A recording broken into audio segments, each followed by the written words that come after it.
Welcome, students, to ICOM 211 Online. The title of this course is Interactivity Design. I'm your instructor, Megan McNames. I've taught ICOM 211 at Ball State since 2009, and I'm excited to be teaching it online for the second time. My first course was in the last summer, and I had only 4 students for my online class, so I'm excited to see how the course dynamics change when there's 20 of you guys. This course is intended to expose you to designing for interactivity. We will do that in 2 ways.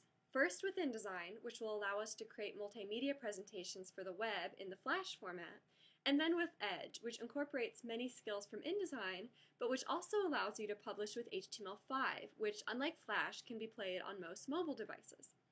I want to take a moment to go over the course requirements. This course will use 2 very important software tools, Adobe Edge and InDesign, as I mentioned, and also 2 supporting pieces of software, Photoshop and Illustrator. Unfortunately, with these ICOM courses, there aren't any prerequisites, so in order to help you create multimedia projects, I need to make sure we're all on the same page with creating various media. Therefore, some of you may be getting some review here. If you've taken digital imaging, for example, you're probably really familiar with Photoshop and Illustrator. If you've taken web design, then the human factors and usability testing lessons will seem like review. It's my intention in this course to help you use these skills in a new way, so if you have learned some of these skills already, please make sure that you're still doing the lessons because we're going to be using these in InDesign and Edge, which are not taught in the other courses in ICOM.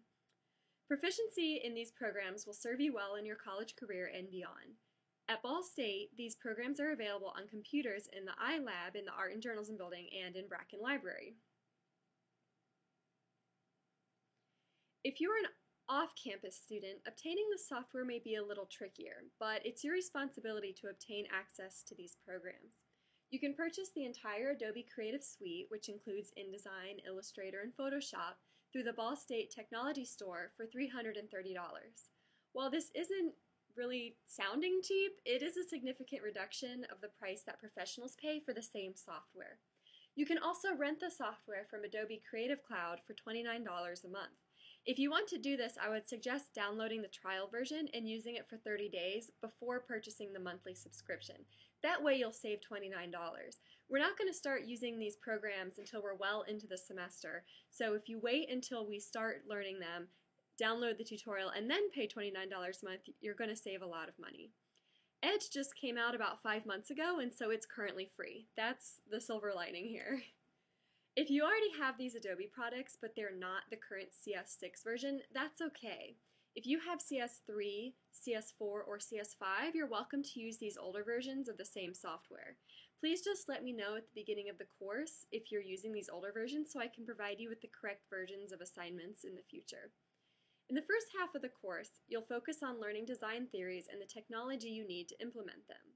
We're going to cover color theory, typography, human factors, pretty much everything that you'll need in order to finish the projects at the end of the course.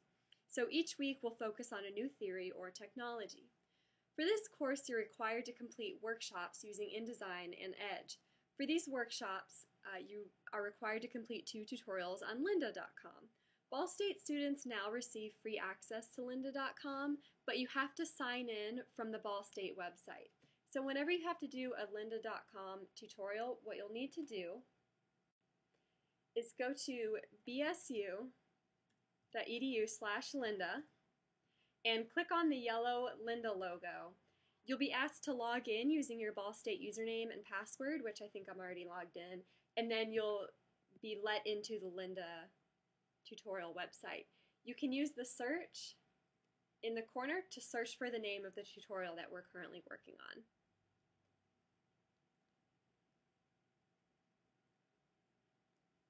In this course, you'll also have quizzes over the weekly readings. There will be discussion board forums that you'll turn in, and there will be a couple of major exercises. In the second half of the course, you'll take the theory that you've learned from the first half and put it into action, designing a multimedia project and what I'm calling a mobile storybook. If you've ever been around a 3-year-old with an iPad, you're probably familiar with these storybooks. They look a lot like digital books, but they have an interactive element so people can play with them as they read. The course will wrap up with a 150-point final exam. The pace of this course is very rigorous. It's very important that you stay up to speed with each week's assignments. Due dates are clearly outlined in the syllabus and in each week's assignment folder. Late assignments will not be accepted. Most of what you need for this course will be located on this iLearn website.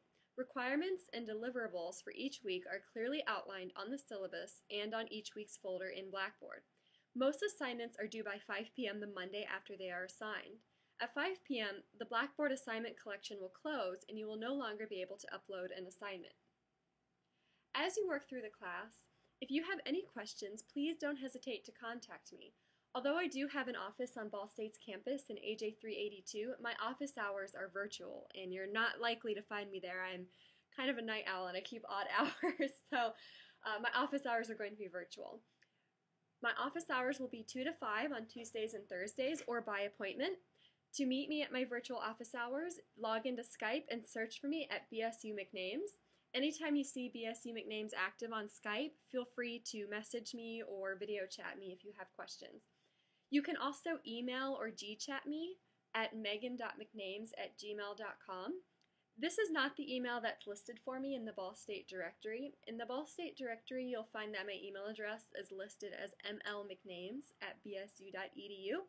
Both of these emails will end up in the same inbox, so you can send an email to either. The benefit of using the megan.mcnames@gmail.com address is that if you have Gmail, you can just G-chat me if you have a question. You don't have to send me an email.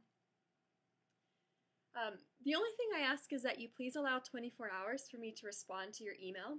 I'm usually pretty good about checking my phone, checking my computer, but I think as I said earlier, I have kind of weird work hours, so I might not answer right away. And also, I want to make sure that you have enough time to get my response and take appropriate action. So please give me 24 hours. If you have a project that's due in 24 hours and you send me an email, you might get a response within 24 hours, but you might not have time to act on whatever it is that I'm telling you you should be doing. So make sure you send any emails well ahead of time. As soon as you have a question, please don't hesitate to email me.